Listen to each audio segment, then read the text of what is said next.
আসসালামু আলাইকুম, সবাই কেমন আছেন?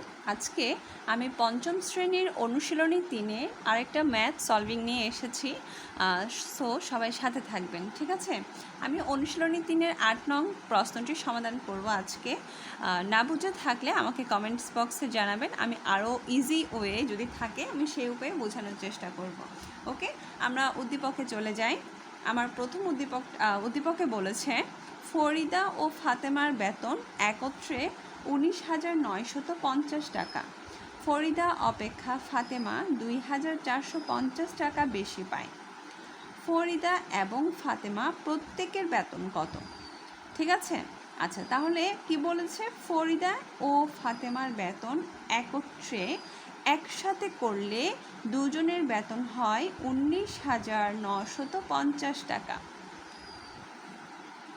ঠিক আছে, তারপর বলল ফরিদা অপেক্ষা ফাতেমা, অর্থাৎ ফরিদার চাইতে ফাতেমা 2,450 টাকা বেশি পায়। কে বেশি পায়? ফরিদা অপেক্ষা ফাতেমা, অর্থাৎ ফরিদার চাইতে ফাতেমা এত টাকা বেশি পায়। তার মানে কে বেশি পায়? ফাতেমা বেশি পায়। আচ্ছা, ফরিদা এবং ফাতেমা প্রত্যেকের বেতন কত? ঠিক আছে, এখানে আমাদের দুজনের মোট বেতন একসাথে দেওয়া আছে এবং কে বেশি পায় সেটা দেওয়া আছে, কিন্তু কে কত পায় সেটা আলাদা করে দেওয়া নেই, সেটা আমাদেরকে বের করতে হবে। আচ্ছা, ধরুন ফরিদা এবং ফাতেমার একত্রে 8 টাকা আছে। এখন আমি বললাম ফরিদার চাইতে ফাতেমার 2 টাকা বেশি আছে। তাহলে বেশি যেহেতু আছে, তাহলে কার বেশি আছে? ফাতেমার বেশি আছে।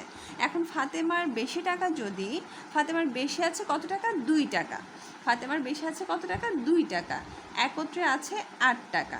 ঠিক আছে, এখন ফাতেমার এই বাড়তি যে 2 টাকা আছে সেটা যদি আমি মোট টাকা থেকে মাইনাস করে দেই তাহলে কি থাকবে? 6 টাকা থাকবে। এখন এই যে আমি বিয়োগ করে দিলাম, ফাতেমার বেশি টাকাটা যে আমি বিয়োগ করে দিলাম, তাহলে কি হয়ে গেল? দুজনের টাকা সমান হয়ে গেল। আচ্ছা, তাহলে দুজনের টাকা সমান হয়ে গেলে কি হবে? যার বেতন কম তার বেতনটা আমরা পেয়ে যাব যখন মোট বেতনকে আমরা কি করব? দুটো ভাগে ভাগ করব। আচ্ছা, চলুন তাহলে করে নেওয়া যাক।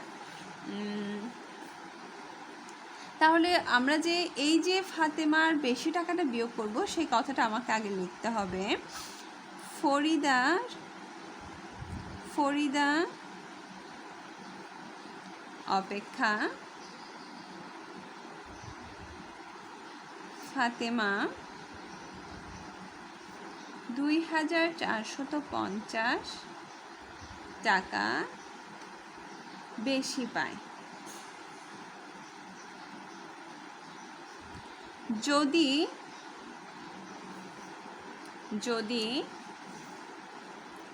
কে বেশি পায়? ফাতেমা। যদি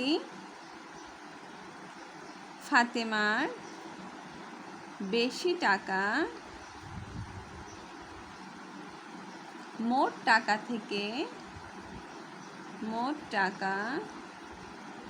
থেকে বাদ দেওয়া হয় তাহলে কি হবে? দুজনের টাকা সমান হয়ে যাবে। তাহলে দুজনের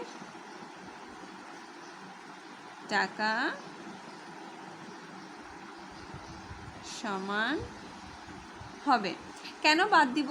দুজনের টাকা কেন সমান করব? আমরা যখন দুজনে ফাতেমার বেশি টাকা বাদ দিয়ে দুজনের টাকাটাকে সমান করব তখন দেখা যাবে, সাপোজ আমরা এই ছোট সংখ্যাটা দিয়েই বুঝি, এখানে হচ্ছে 6। এখন এটাকে আমি 2 ভাগ করলে 3 টাকা পাবে ফরিদা, 3 টাকা পাবে ফাতেমা। খুব ইজি ওয়েতে আমরা দুজনের টাকা পেয়ে গেলাম। এখন কে কম পায়? ফরিদা কম পায়, তাহলে ফরিদা পেল 3 টাকা। তাহলে ফরিদার চাইতে ফাতেমা কত টাকা বেশি পায়? 2 টাকা বেশি পায়। তাহলে ফরিদার টাকার সাথে যদি আমি 2 টাকা যোগ করে দিই 5 টাকা আসলো। ওই 5 টাকা কার? ফাতেমার। তাহলে আমরা প্রথমে যখন বাড়তি টাকাটা বিয়োগ করে দুজনের টাকা সমান করব তখন 2 ভাগ করলে ফরিদার বেতন পাবো। ফরিদার বেতন পাওয়ার পরে ফরিদার বেতনের সাথে যখন ফরিদার চাইতে কত বেশি পায় সেটা যখন যোগ করব ফাতেমারটা পেয়ে যাব। তাই আমরা প্রথমে কি করব? বিয়োগ করব। মোট টাকা থেকে বেশি টাকাটা বিয়োগ করব, সমান হবে। তাহলে সমান 19,000 950 বিয়োগ 2450 টাকা। 0 0 0, 5 5 গেলে 0, 9 থেকে 4 গেলে 5, 9 থেকে 2 গেলে 7, আর আছে 1, 17,500 টাকা। ঠিক আছে। আচ্ছা, এই যে টপিকটা অনেক স্টুডেন্ট আছে মানে এই বিষয়টাকে কিভাবে লিখবে সেটা নিয়ে একটু প্রবলেম হয়ে যায়। আমাদের না বুঝার কিছু নেই, কঠিন হওয়ার কিছু নেই, আমরা সবই উদ্দীপক থেকে দেখে দেখে লিখব। এই যে প্রথমে লিখলাম ফরিদা অপেক্ষা ফাতেমা এত টাকা বেশি পায়, লিখলাম। তারপর কি করব, যদি ফাতেমার বেশি টাকা বাদ দেওয়া হয় তাহলে দুজনের টাকা সমান হবে। এটা আমি যে লাইনটা লিখেছি হুবহু এই লাইনটা লিখতে হবে, কোনো কথা নেই, জাস্ট বুঝিয়ে বলতে হবে। যেহেতু আমরা বেশি টাকাটা বাদ দিব সেই কথাটাকে আমরা একটু কথায় লিখে দিব।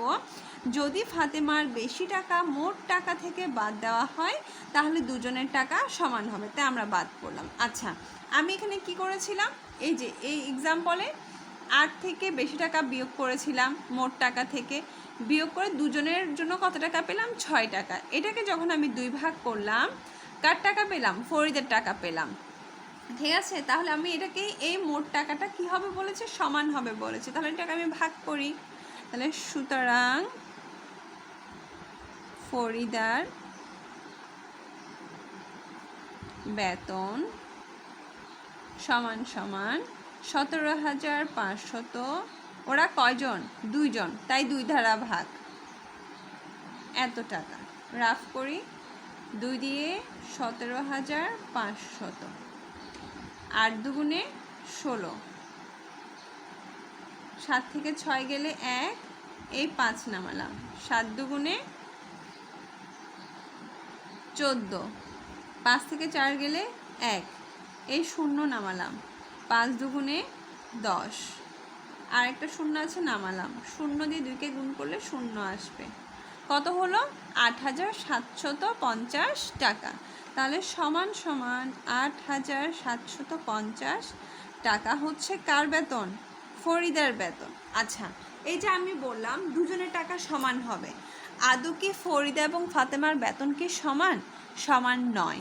ফরিদার বেতন যত টাকা তার থেকে 2,450 টাকা কি ফাতেমার বেতন বেশি। ঠিক আছে, তাহলে এখন ফরিদার সাথে যদি আমি বেশি টাকাটা যোগ করে দেই তাহলে কার টাকা পাবো, ফাতেমার টাকা পাবো।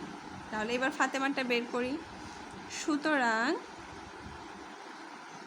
ফাতেমার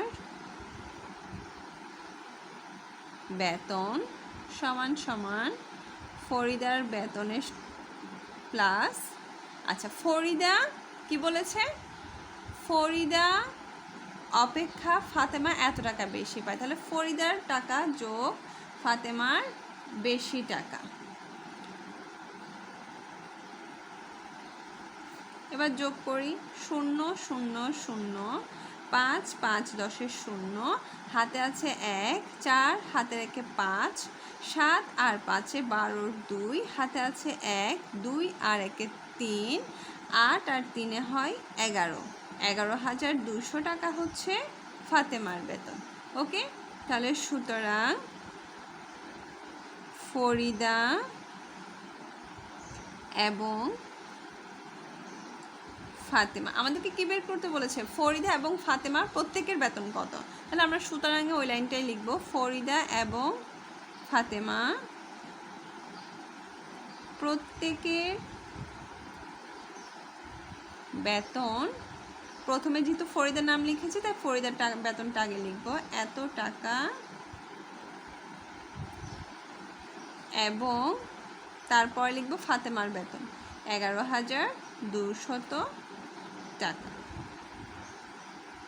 ঠিক আছে, তাহলে আমার উত্তর হবে, উত্তর 11,200 টাকা। ঠিক আছে, এই হলো আমার আজকের ম্যাথ। যদি কেউ না বুঝে থাকেন আমাকে অবশ্যই কমেন্টস করে জানাবেন, আমি আরও সহজভাবে বোঝানোর চেষ্টা করব।